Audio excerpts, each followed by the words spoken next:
নমস্কার বন্ধুরা, অষ্টমীর গল্পে আমি অষ্টমী আপনাদের স্বাগত জানাই। ওম নমঃ শিবায়।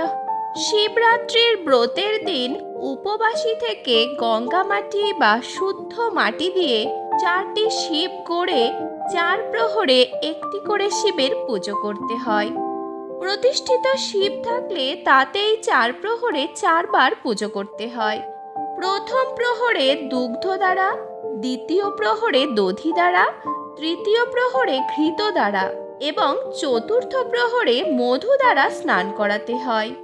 যজ্ঞের মধ্যে যেমন অশ্বমেধ যজ্ঞ, তীর্থের মধ্যে যেমন গঙ্গা, তেমনি ব্রতের মধ্যেও শ্রেষ্ঠ ব্রত হল শিব চতুর্দশী ব্রত।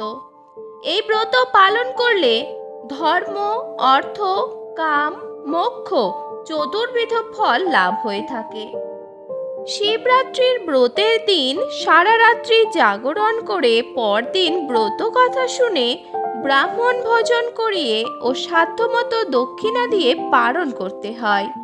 শুরু হচ্ছে শিবরাত্রির ব্রত কথা। বহুকাল আগে বারাণসীতে একটি ব্যাধ ছিল। দিনরাত্র সে শুধু জীব হত্যা করত। একদিন ব্যাধ শিকার করতে গিয়ে অনেক পশু পাখি মেরে সন্ধ্যা ঘনিয়ে আসতেই বাড়ির দিকে রওনা হলো। কিছুটা এগোতেই রাত্রি হয়ে গেল।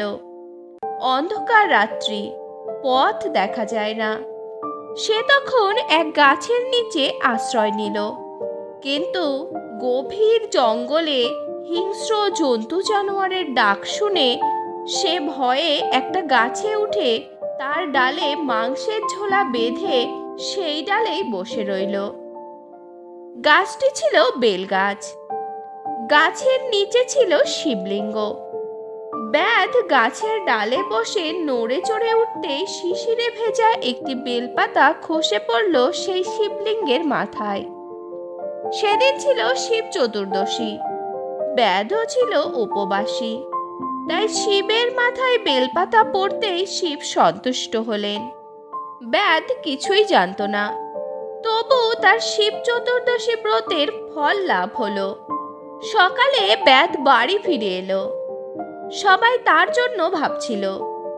ব্যাধ ফিরে আসতেই তার বউ তাকে খেতে দিল। এমন সময় একজন অতিথি এলো। ব্যাধ কি ভেবে তার খাবারগুলি অতিথিকে খেতে দিল। তাতে তার পারণের ফলও লাভ হলো। কিছুদিন বাদে ব্যাধ অসুস্থ হয়ে মারা গেল। যমদূতরা তাকে নিয়ে যাবার জন্যে এলো। এমন সময় সেখানে শিবদূত এলো। দুজনে যুদ্ধ বেঁধে গেল।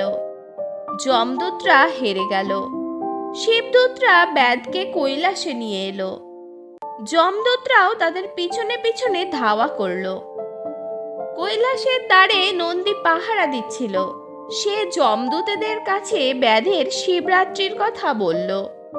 সব শুনে যমদূতেরা ফিরে গিয়ে যমকে সব জানালো।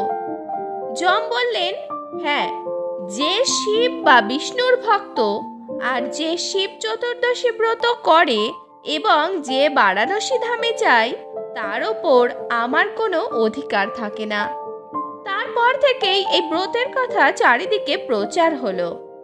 অথ শিবরাত্রি ব্রত কথা সমাপ্ত। ওম নমঃ শিবায়।